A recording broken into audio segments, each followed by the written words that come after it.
Even as we look at the two passages of Scripture, the one in Genesis and the one in Philippians. In Genesis, we found the familiar passage of Scripture where we found Adam and Eve. Adam, in fact, was, as it said, Eve saw the fruit, and she was tempted by the enemy. So let's go back and talk about the fact that God set them up. They were in the garden. You can go back and read from chapter 1 and begin in chapter 1. If you ever imagine anybody set up, God set them up. Everything was perfect. Then he fashioned him in his image from the ground and breathed into his nostrils the breath of life. Say he shouldn't be alone. I'm fast forwarding. Stay with me. Put him into a deep sleep and actually took a rib from his side. Are you with me, someone? Woke up from that deep sleep, and the word said he woke up and said, "Woman, she is now flesh of my flesh and bone of my bone." But he knew and had given instructions, and he knew also. So either Adam or God must have told him what was recorded. He said he can eat from any tree, but just not the one tree in the center of the garden. And so the enemy enticed Eve. And when the enemy enticed Eve, he did so in a way that really meets the definition in 1 John of the three pitfalls of man.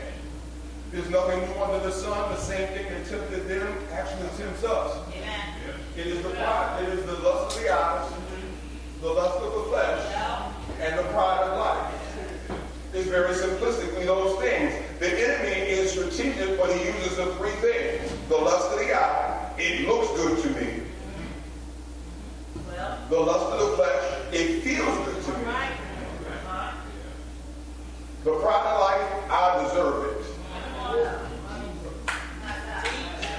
Ages have gone by. There have been many since Adam and Eve and the fall of man, and there have been many until Jesus, who 1 Corinthians 15 refers to as the second Adam. Don't know if you knew that. Check out 2 Corinthians 15.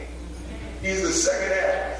The first one was fashioned in the image of God. The second one, who was there in the beginning, the Word made flesh, was in fact God. Are you looking at somebody? So much like, anybody remember the $5 million man or $6 million man, $2 million man? He was better. God had knew and improved so he wouldn't fail, because the first Adam failed. Because he was only made in his image. The second Adam, Jesus the Christ, succeeded because he had his spirit within. Are you with me, somebody? And so as we're contemplating about this situation, we understand a couple things. That the temptation came from Adam and Eve in the garden, where they were all set up. And it was a wonderful thing. But the temptation for Jesus the Christ came in the wilderness, where it wasn't structured like it was for Adam and Eve. Are you with me, somebody? How many of you know that sometimes in life we go through and there may be a witness in the house who has actually found themselves set up? Didn't understand how good you had it. Didn't understand how good God had blessed you. In fact, truth be told, some of us don't realize how good it is until it was. You may get that one when you get home. But some of us don't realize how good God blessed us until what we have, we no longer have anymore.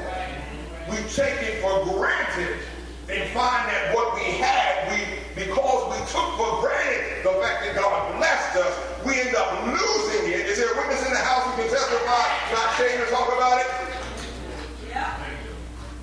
And in the next, and because we found ourselves, much like Adam and Eve, nothing new under the sun, being drawn away by either the lust of the eye,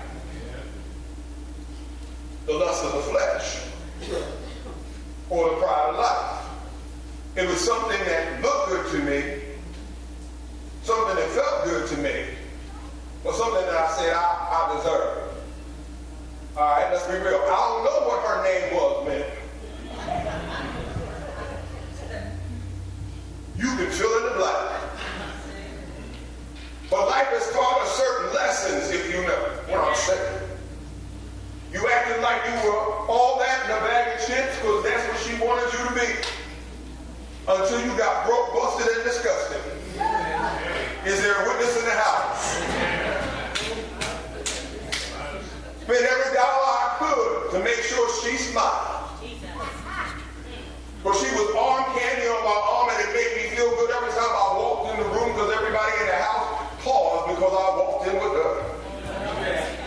Until such time that my bank account was empty,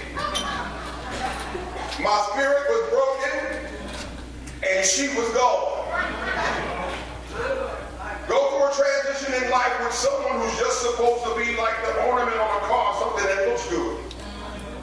And when trouble comes and trials come and all she is an ornament that looks good, you'll find out she'll look for another car to be positioned on. Are you with me, somebody? Am I talking to myself this morning?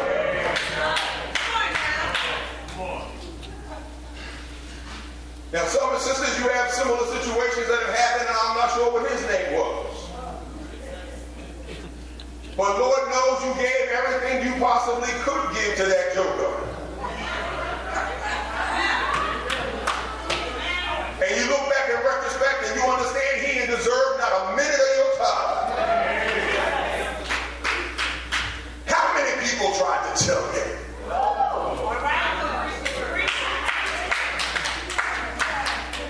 How many folks dropped the word in your spirit and said, since he ain't the word? All I see is trouble. Are you with me, somebody? And